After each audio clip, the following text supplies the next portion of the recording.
할렐루야. 귀하고 복된 주일에 우리 예배의 자리에 나오신 우리 사랑하는 성도님들과 또 각 가정에서 온라인으로 또 영상으로 예배드리는 우리 성도님들을 환영하고 축복합니다. 우리 따스한 눈빛으로, 우리 반가운 마음으로 우리 좌우에 계신 분들과 인사하겠습니다. 잘 오셨습니다. 반갑습니다. 잘 오셨습니다. 반갑습니다.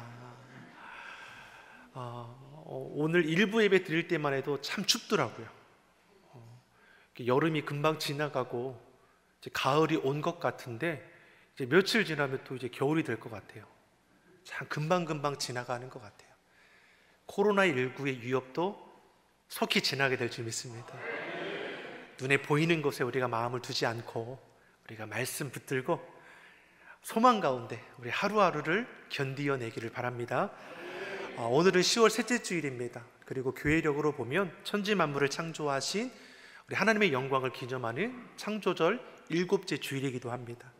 천지를 창조하신 우리 하나님 아버지께서 코로나로 오염된 이 땅을 고쳐주시고 또 회복해 주실 줄 믿습니다.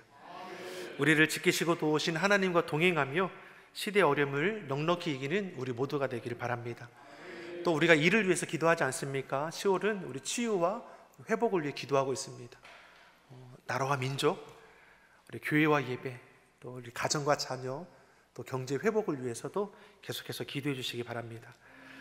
기도하면 됩니까? 따라하겠습니다. 기도하면 됩니다. 옆 사람에게 선포해 주세요. 기도하면 됩니다.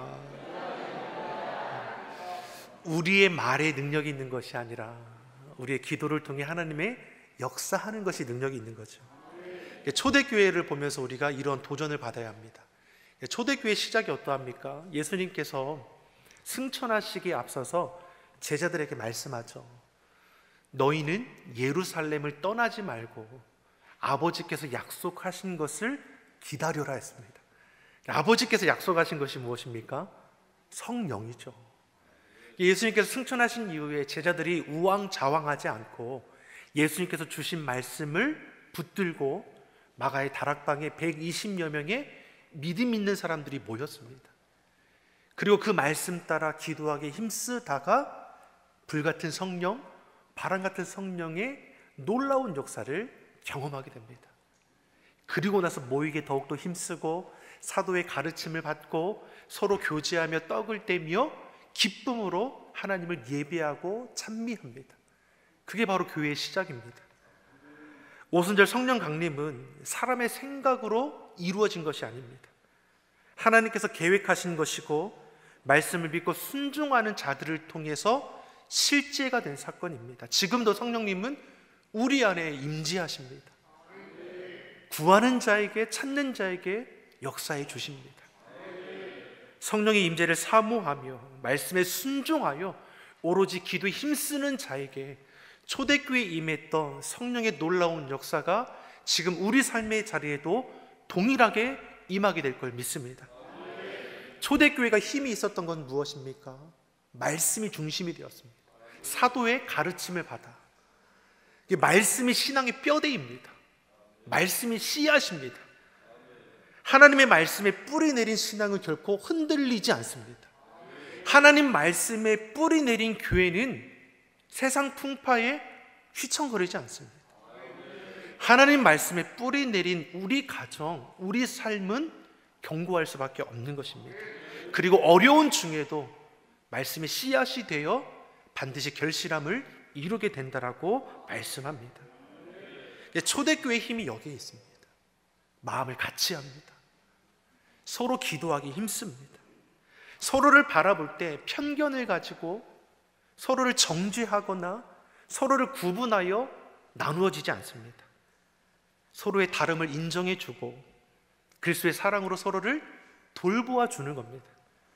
연약함, 성도의 아픔, 상처를 이해하고 용납해주고 서로의 필요를 나눠줄 수 있었습니다. 그러한 초대교회를 통해서 인정을 받는 걸 보지 않습니까? 사도행전 2장 47절에 온 백성이 뭐라고 말씀합니까? 같이 읽어보겠습니다.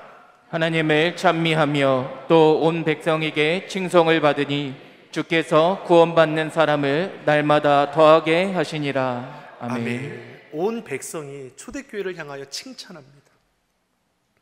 달랐다는 겁니다. 세상에서 볼 수 없는 공동체, 초대교회의 모습을 보며 은혜가 되고 기쁨이 되는 겁니다. 그곳에 가면 정말 웃게 되는구나. 그곳에 가면 변화가 일어나는구나. 치유가 일어나는구나. 회복이 일어나는구나. 믿지 않는 자들도 그곳에 찾아가게 되는 겁니다. 그래서 날마다 구원받는 영혼이 더해졌다라고 했습니다.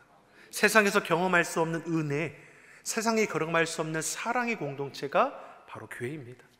우리 시온성교회가 찾아오는 모든 이들이 기쁨이 넘치게 되길 믿습니다. 치유가 일어나고 회복이 일어나고 삶의 문제가 해결받는 놀라운 은혜가 우리 안에 넘쳐나길 바랍니다. 구원받는 사람이 날마다 더해졌다라고 했습니다. 기사와 표적이 끊이지 않았다라고 했습니다. 어떻습니까? 날마다 은혜가 날로 더해진다는 겁니다. 오늘도 좋은데 내일이 더 좋습니다. 이번 주도 좋은데 다음 주가 더 좋습니다. 차츰차츰 쌓아가고 정말 풍성케 되는 은혜가 초대교회에 임했다는 거죠. 우리 안에도 그런 은혜가 있길 바랍니다.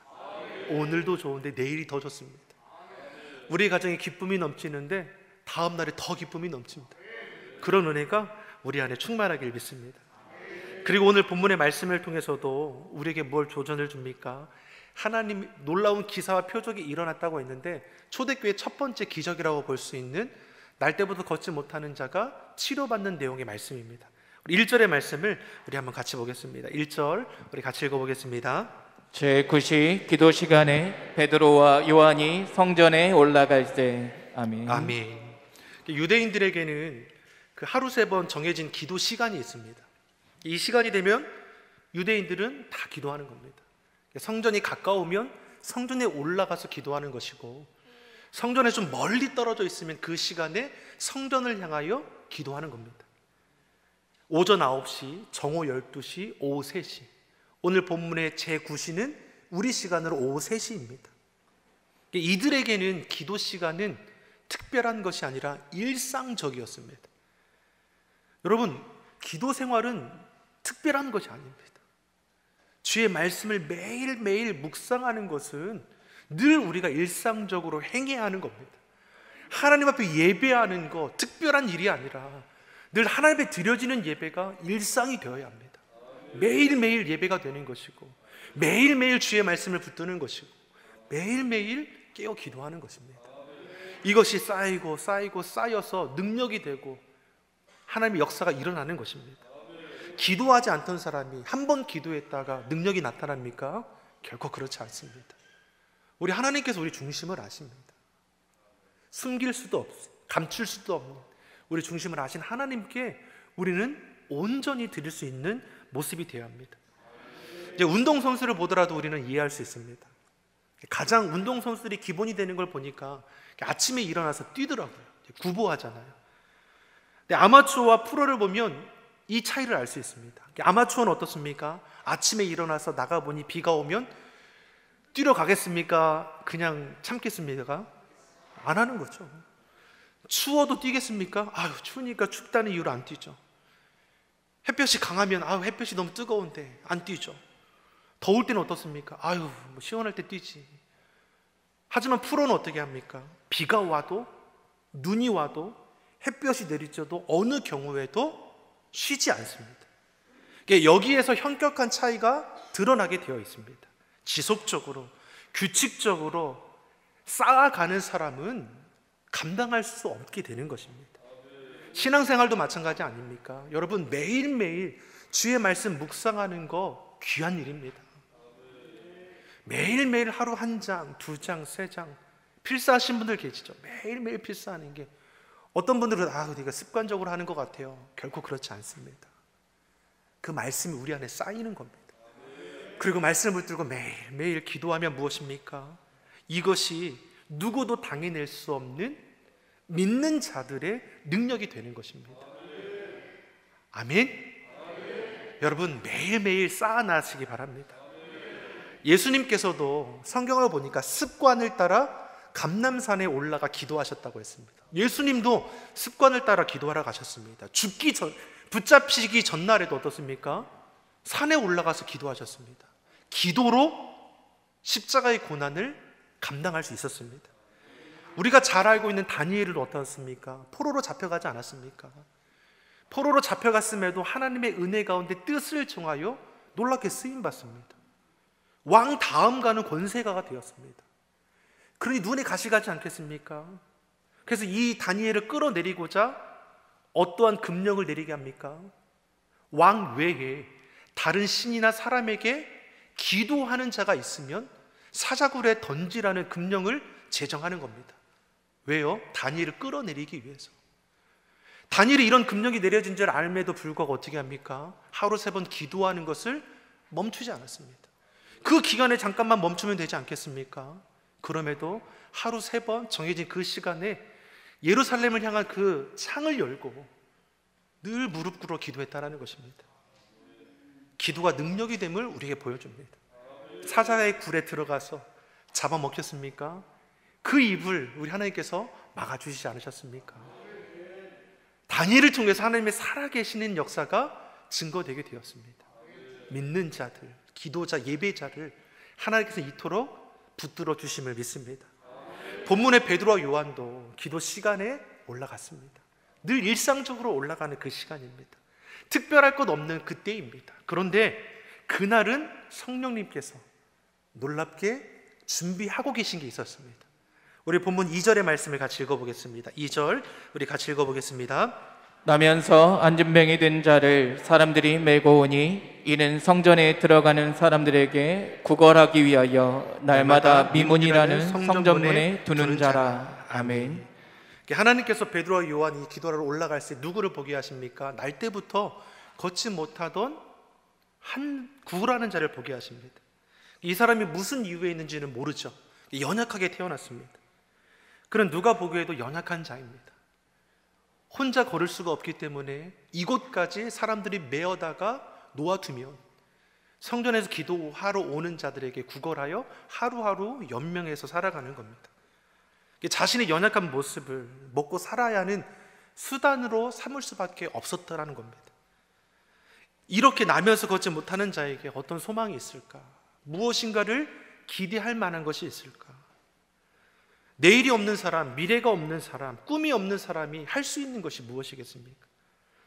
세월이 지나가도 아이고 내일은 더 나아질까? 이런 마음으로 우리가 살아가야 할 텐데 그러한 것이 없었다라는 것입니다.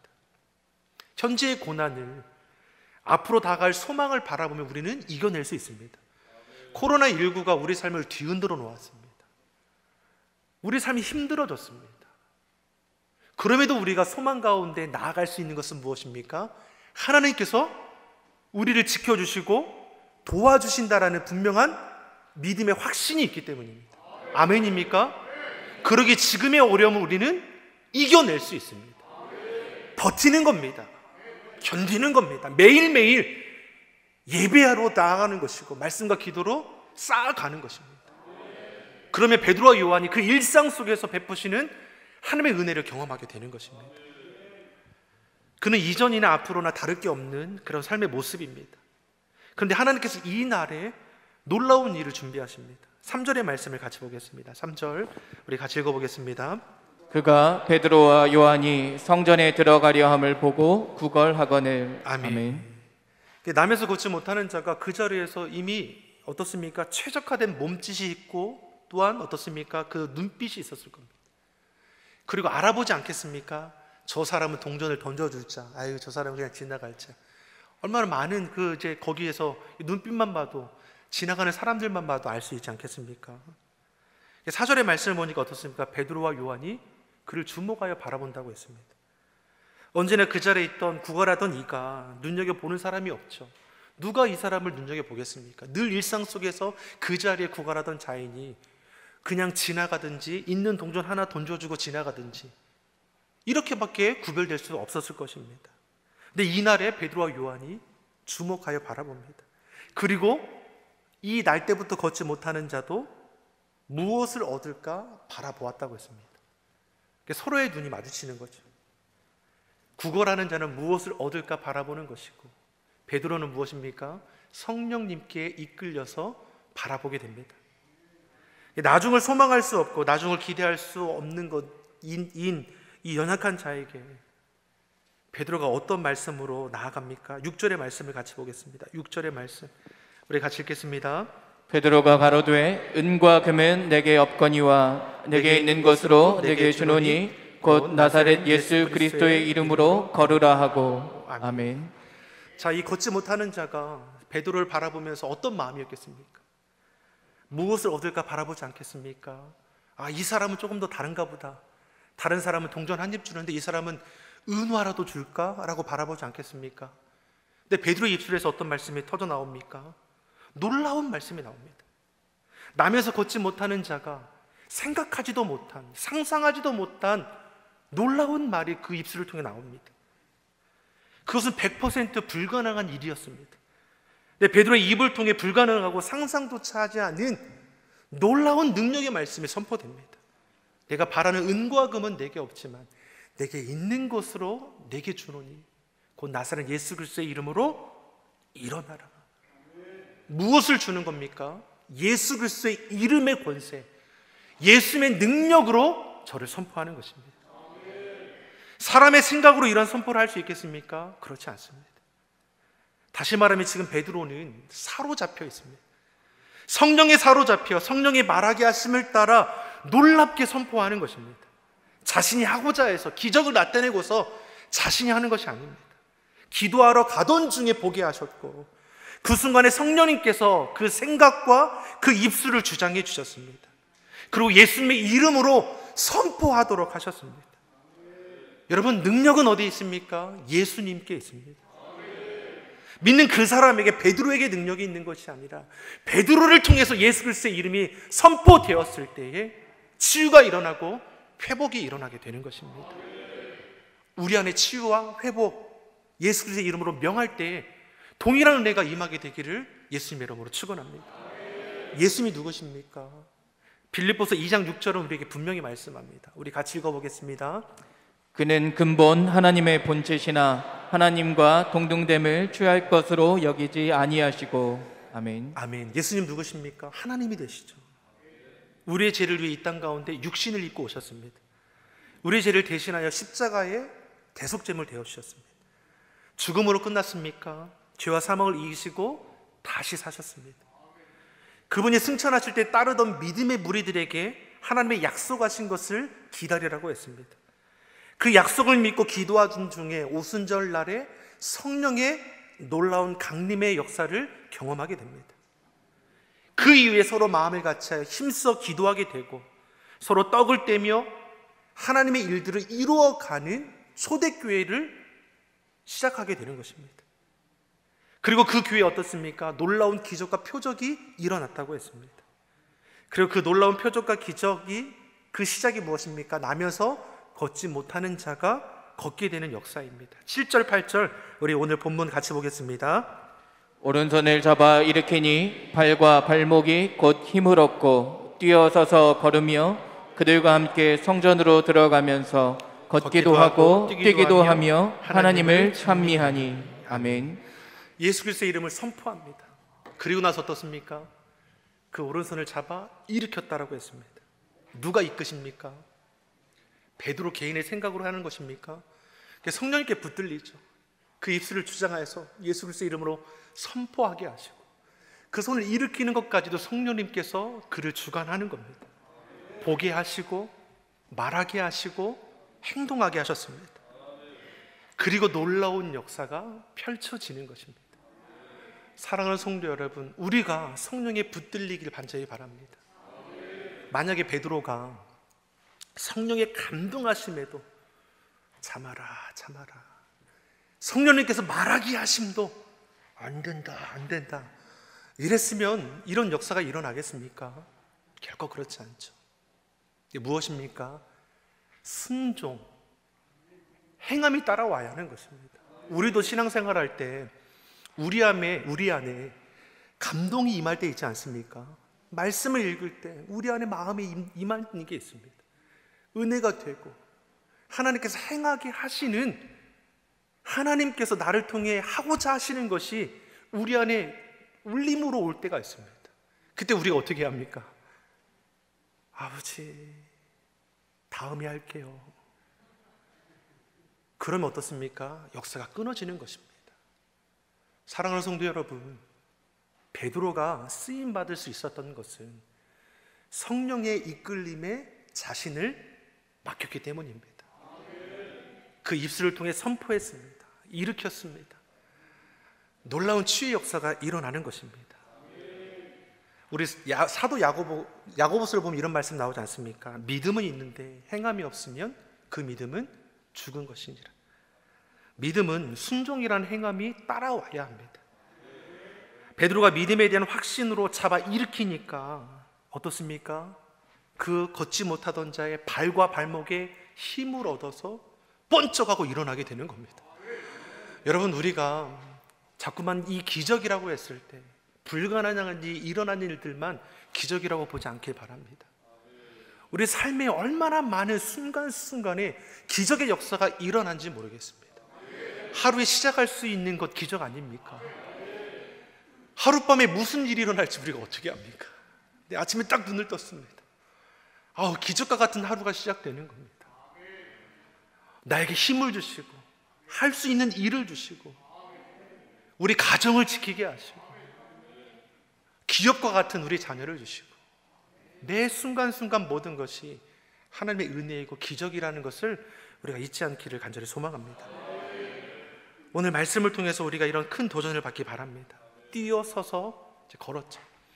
그러니까 이제 날 때부터 걷지 못했습니다. 그러니까 걷는 것이 무엇일까? 뛰는 것이 무엇일까? 지나다니는 사람들을 보면서 늘 생각하지 않았겠습니까? 걸으면 저렇게 걷구나, 뛰겠구나, 어떤 걸까? 얼마나 많은 이렇게 생각들을 했겠습니까? 내가 만약에 걷게 되면 난 어디를 가봐야지, 내가 뛰게 되면 무엇을 해봐야지. 하지만 그날에 성령님께서 걷게 하셨습니다. 뛰게 하십니다. 감동하고 감격하여 어디를 뛰어가는 겁니까? 베드로와 요한을 따라서 성전 안에 들어가서 하나님을 찬미했습니다. 할렐루야. 여러분, 무엇을 말씀합니까? 하나님께서 행하셨다라는 것을 감사함으로 영광 올려드리는 겁니다. 여러분, 우리 인생 우리 하나님께서 지켜주십니다. 나된 것이 하나님의 은혜임을 아는 사람이 이 땅 가운데 승리하여 살아갈 수 있습니다. 비록 연약한 삶이었습니다. 구걸하는 인생이었고 보잘것 없었고 기대할 것조차 없었습니다. 근데 이날에 하나님께서 주의 영으로 임하셨습니다. 구걸하는 인생을 찬양하는 인생으로 바꿔주셨습니다. 소망하고 기대할 것 없던 인생을 하나님께서는 예수님을 증거하는 자로 이제 사용하시는 것입니다. 우리는 어떤 삶을 살아가고 있습니까? 여러분, 구걸하는 삶을 살아가고 있습니까? 하루하루 소망 없는 자처럼 불행하게 살아가고 계십니까? 여러분, 우리가 믿음의 눈을 열어 여호와 하나님을 바라볼 수 있게 소망합니다. 소망 가운데 살아가십시오. 성령님께 붙들리십시오. 주의 말씀에 여러분 순종함으로 행해 보십시오. 그럼 우리의 삶을 통해서 하나님께서 놀랍게 역사하심을 믿습니다. 무엇보다도 베드로를 통해서 하나님의 역사가 흘러가는 통로로 쓰임 받았습니다. 베드로가. 저와 여러분도 그런 통로가 되길 소망합니다. 성령님이 베드로를 통해서 병자를 치유하는 데 쓰임 받게 했습니다. 저와 여러분도 이런 은혜의 삶을 살아갈 수 있게 간절히 소망합니다. 우리가 그러기 때문에 무엇입니까? 일상 속에 만나는 이 사람들을 소중히 여길 수 있게 바랍니다. 의미 없는 만남은 없죠. 만나게 하시고 또 나를 통해서 하나님께서 어떠한 복이 흘러가실지 우리가 기대하면서 주변을 돌아볼 수 있게 간절히 소망합니다. 성령님께서 주시는 그 마음에 매일매일 순종하고 매일 주의 말씀과 기도로 삶의 자리를 차곡차곡 쌓아 나가서 정말 하나님께서 말씀하신 그때에 온전히 순종할 수 있도록 우리 삶을 세워갈 수 있기를 간절히 축원합니다. 기도하겠습니다. 사랑의 하나님 아버지, 우리 안에 성령님으로 임재하여 주시옵소서. 연약한 삶의 자리에 있는 성도들이 예수 그리스도의 이름으로 일어나게 하여 주옵소서. 육신의 질병과 병만은 떠나가게 하시고 삶의 자리에서 만나는 어려움의 문제들을 능히 이기게 하여 주시옵소서. 헛된 것에 마음 빼앗기는 인생, 구걸하는 인생이 아니라 평생에 하나님을 찬양하며 소망 가운데 쓰임받는 인생이 되게 하여 주옵소서. 감사드리며 예수님의 이름으로 기도합니다. 아멘.